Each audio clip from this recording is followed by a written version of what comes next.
Fair 2020, Day 4. That's right, Tana Mae Pick and Paw, still here and still just as eager as the first day. Oh my goodness, some of these concert announcements are really zesting things up. Not only are the concert announcements zesting things up, but Chef Jason, oh my goodness. I'm so inspired. Now y'all, some of y'all know about our butterfly hunt. Some of you don't.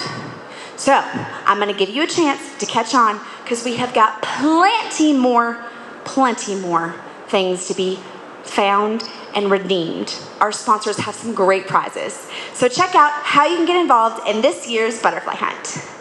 These are the rules to enter the Colorado State Fair Butterfly Hunt Contest. Enter free online at www.coloradostatefair.com. One entry per code per day. To qualify, you must enter the correct code shown in the butterfly window. One winner per email address. Winners will be determined by drawing. You must be age 18 or over to enter.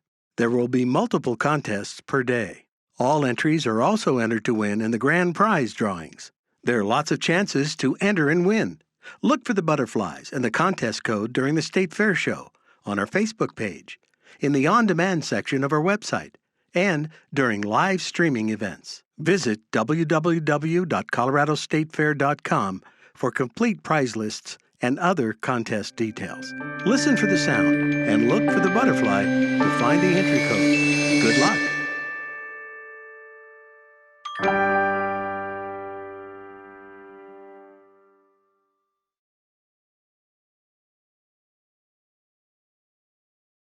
All right, you've seen the rules. Some of you have been with us since day one, so you really know the rules. But if it was your first time to jump on the bandwagon, you now know that it's free and you just gotta be 18 years of age or older to participate, and you can find multiple codes. You're not limited to just one. All right, I know that you're probably excited for our concert announcement for this year again. Well, this year they would have been here, but good news is they're coming back next year.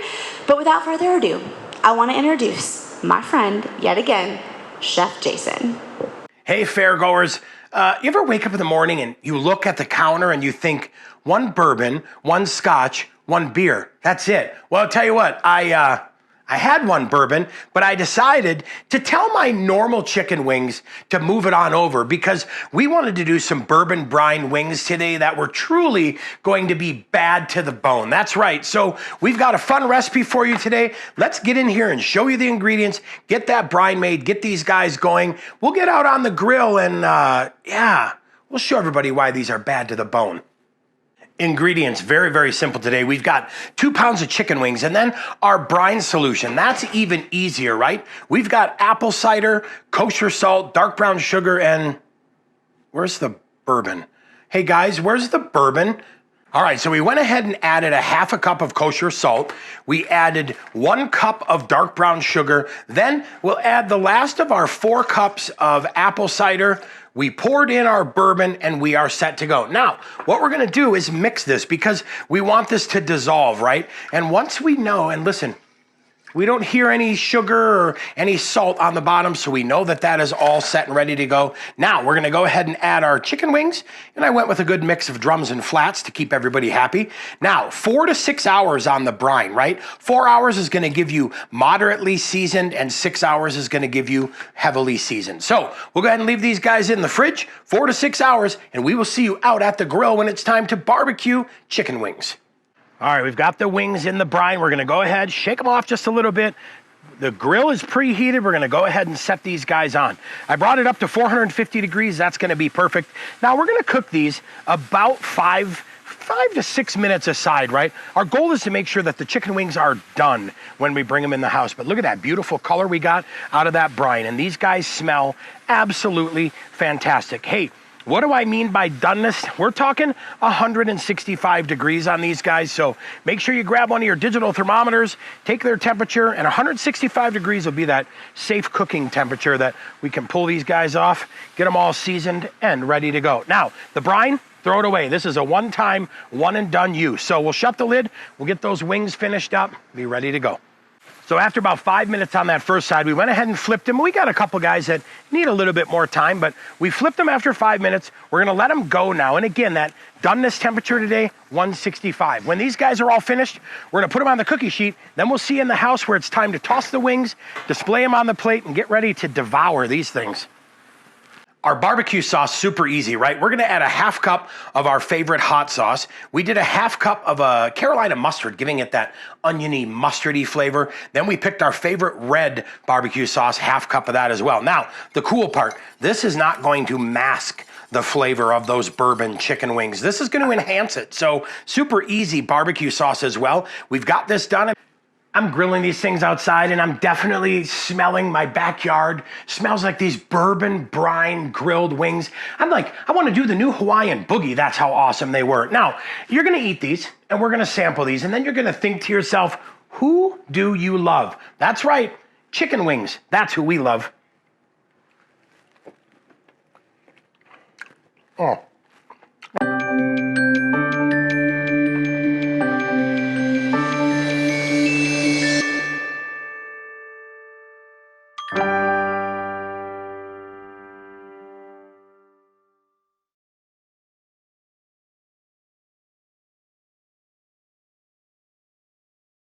Oh my delicious. Thank you so much, Chef Jason. That was yummy and a little bit hot. Whew. Anyways, I'm a little warm, but don't mind that. You can make the spice to your liking at home. Don't worry, you don't have to make it quite as spicy as Chef Jason. All right, are you ready for our 2021 next concert announcement? Give me a drum roll. Okay, louder, drum roll. George Thorogood and the Destroyers!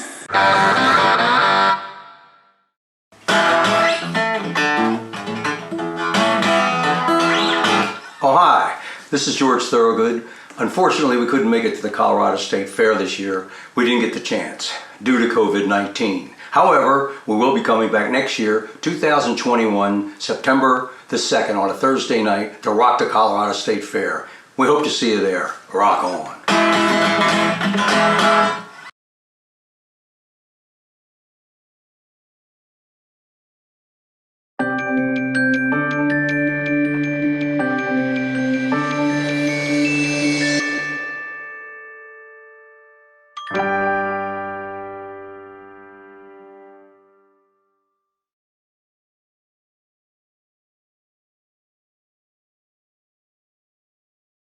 I'm sure you've cut a rug to a tune of theirs or two, and they are going to be oh so great. And you can get your tickets and secure them this year for next year, starting September 10th. And remember, be a part of our fan club online, and you can get your tickets earlier, September 9th. All right, now that we know who we're going to be dancing to next year, I bet you're really excited for this next video. And I'm really excited because mining is something that a lot of people don't see every day. And we've got a super rich mining industry right in our very own backyard. So they're gonna teach you a little bit about what they do and maybe how you can get involved. Check it out.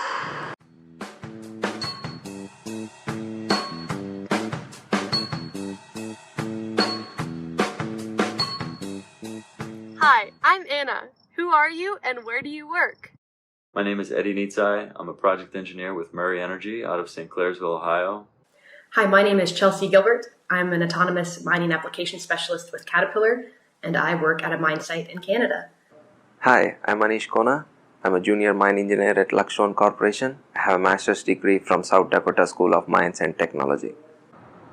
Hi, my name is Chloe, and I'm currently a student at Colorado School of Mines studying mining engineering. Hi, my name is Cory Smith. I'm a project manager with Newmont Mining Corporation. I live in Perth, which is in West Australia, and I'm responsible for the deployment of a fleet of 36 autonomous haul trucks at the Boddington Gold Mine. My name is Nina Astillero, and I work at the Freeport-McMoran Tyrone Mine in southwest New Mexico. My name is Hannah McNeil, and I graduated with a BS in mining engineering last year from Virginia Tech, and now I am working with Luxstone as a foreman trainee. I'm Laura Cooksey. I live in Salt Lake City, Utah, and I'm 16 years old. How did you decide to get a job in mining, and do you think it'll be your career? I always knew I wanted to do civil engineering, and then I got a scholarship for mining through Murray Energy, and that opened my eyes to the possibilities in mining. And when I went to college, I discovered that there was a program for civil engineering and mining engineering that was only 1 year longer than one degree. So I decided to go that route, and it's worked out great for me. I decided to study mining when I was a senior in high school, and once I started taking my mining classes in college, I knew that I had made the right decision. Having grown in mining town, I've always curious about what's below ground and how minerals are produced. In late high school stage, my curiosity grew more. That's when I decided mining is right for me. Hi, my name is Zoe.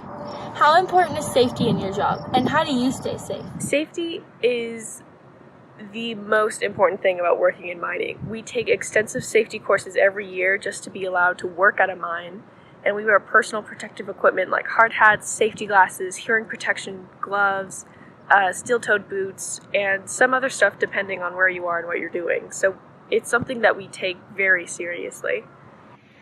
When did you decide mining was the right career for you? I decided mining was right for me during graduate school.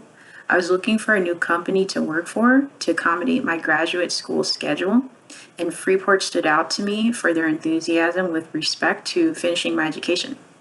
I also felt that I could learn a lot working for the company that I would not have been exposed to if I stayed in environmental remediation consulting or chose a different path such as manufacturing. Classes did you take in high school or college when you were preparing yourself for mining? I was in a mining engineering program, so I took several math and science classes. The class that probably helped me the most in my career was the leadership class I took.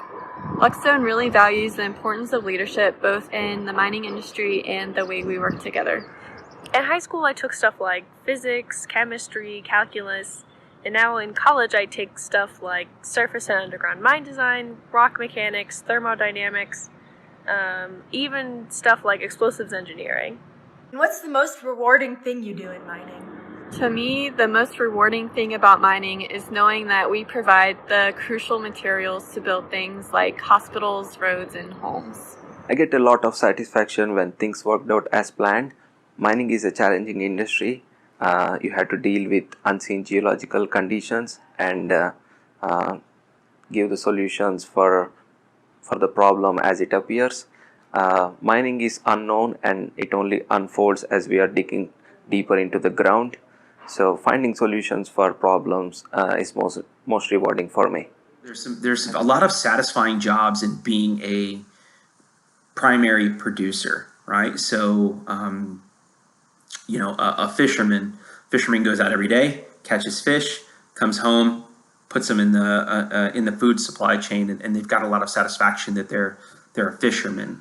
Same thing goes for a logger or a farmer, right? Those primary producing roles are at the very front end of our society supply chain, and a miner is much that same role in that I go to the very front of our supply chain and I see how blue the rock is that comes out full of iron, and I know that this gets crushed, sized, washed, sent to a port, sent to a mill. It comes out as finished steel, stock, rebar, and how that fits into our global life. I really enjoy that. Has mining changed your life at all, and how? Mining has certainly changed my life. I was always interested in rocks and always had a rock collection growing up, but mining has taken it in a direction where I didn't really think it was possible. I grew up in Colorado and had always liked to travel, but never really had many opportunities to. Just growing up or even in college, not too many opportunities. But once you get into an industry like mining, you realize you're not going to spend your life in an office, in a cubicle, stuck in one city that you don't want to be in. It's an incredible opportunity to see the world. It's a very universal science. We do mining in every country. Mining has definitely changed my life, without question. What I think is probably the most profound change in my life is that I have now got a great understanding of planet Earth, if that makes any sense. Talented, intelligent, hardworking people are evenly distributed across this planet. Everywhere I go, there are talented, hardworking, and intelligent people, but opportunities for those people to be the best versions of themselves is not equally distributed around Earth. It's pretty simple. So if you go to the highest mountains in Peru and you go into one of these towns, like there's a town called Moquegua in the south end of Peru, there are talented, intelligent, hardworking people in that town who don't have the same opportunities to grow that people here in Perth, West Australia might have, or people in Denver or St. Louis. They have different opportunities afforded to them. And yes, they are also hardworking and intelligent, but they also have the benefit of that opportunity from where they live. And so for me, that has changed my life, and it's helped me relate to people and have conversations with people that can put a lot of the differences in the world aside and really talk to people about where they are in the world and how that affects them.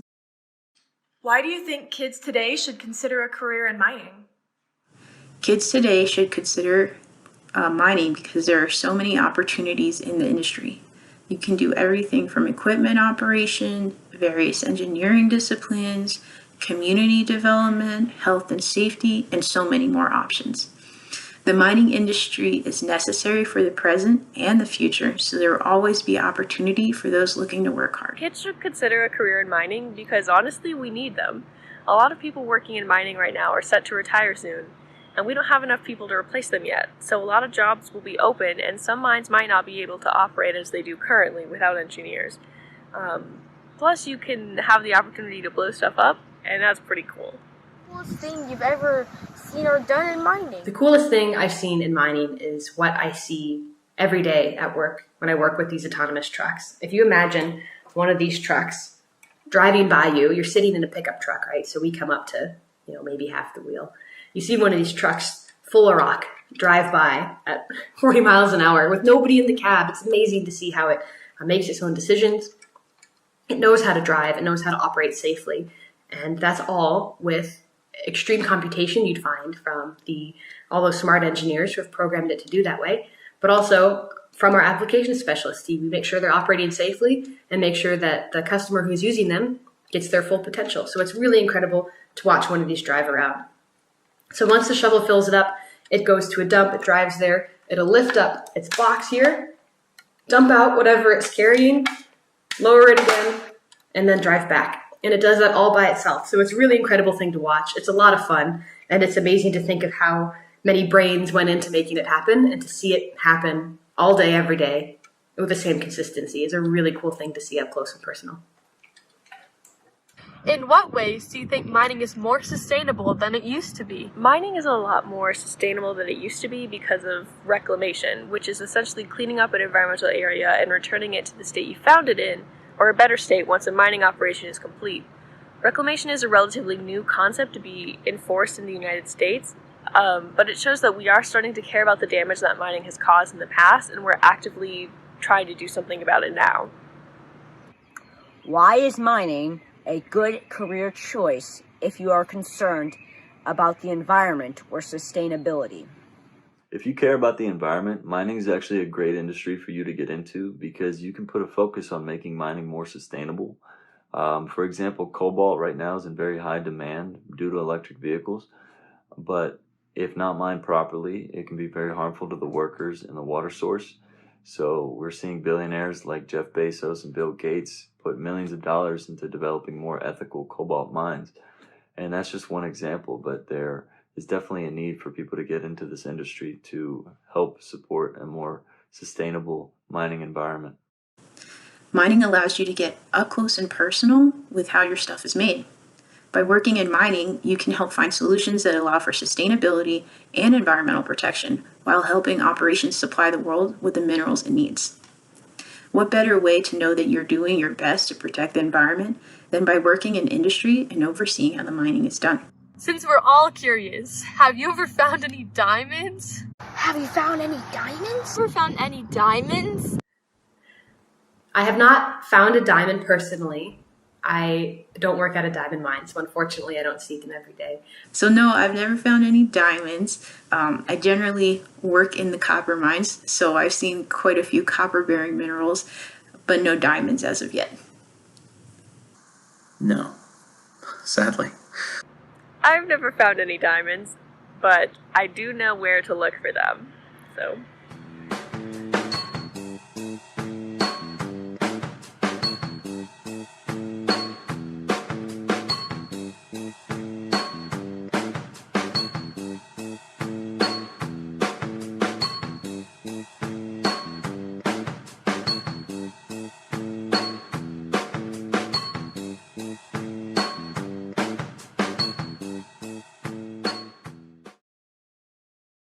Wow, how cool was that? Those mining professionals really do answer a lot of our questions. And remember, if you've got more, you can just ask them yourself. Now that we've watched this great video, we have another video for you. Another inspiration to get out in this great state that we live in. Check it out from Parks and Wildlife.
Wow, Fisher's Peak looks amazing.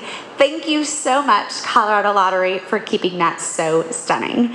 I'm definitely inspired. Remember, you can check out a 360 view on our website. Now, I still have more for you, so don't go nowhere. Stay.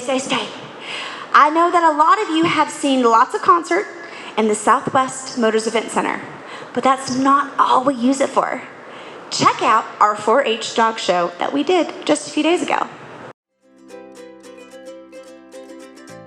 My name is Abigail Anderson. I'm 18 years old and I've been in 4-H for 8 years. I've always liked dogs even before I started 4-H, and I would train our house dogs and our old mutts, and I would train them to pull strollers and stuff like that. And then my mom took me to a AKC dog show in Denver when I was little, and I saw what they were doing, and ever since then I said I wanted to do that. And then a few years later we found 4-H. From the very beginning, when she first found out about 4-H and the other counties it shows, she wanted to go to like all of them. But I think in that process it just gave her a lot of confidence, a lot of opportunity, She got to know a lot of the other kids, and I think she just started to be an encouragement to a lot of them. 4-H and competing with dogs in other venues has taught me a lot of responsibility and a lot of being accountable. Well, I started with a Golden Doodle junior showmanship in 4-H, and I watched Westminster videos and AKC National videos, and one day I said I want to get there. I started researching purebred dogs that could help me obtain that goal.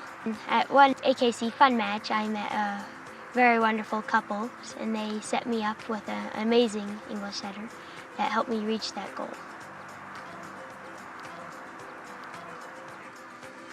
I think 4-H has been a great part of our time with Abby growing up, and just a part of life, and fun times with the dogs, and the accomplishments have just been a really big growing process.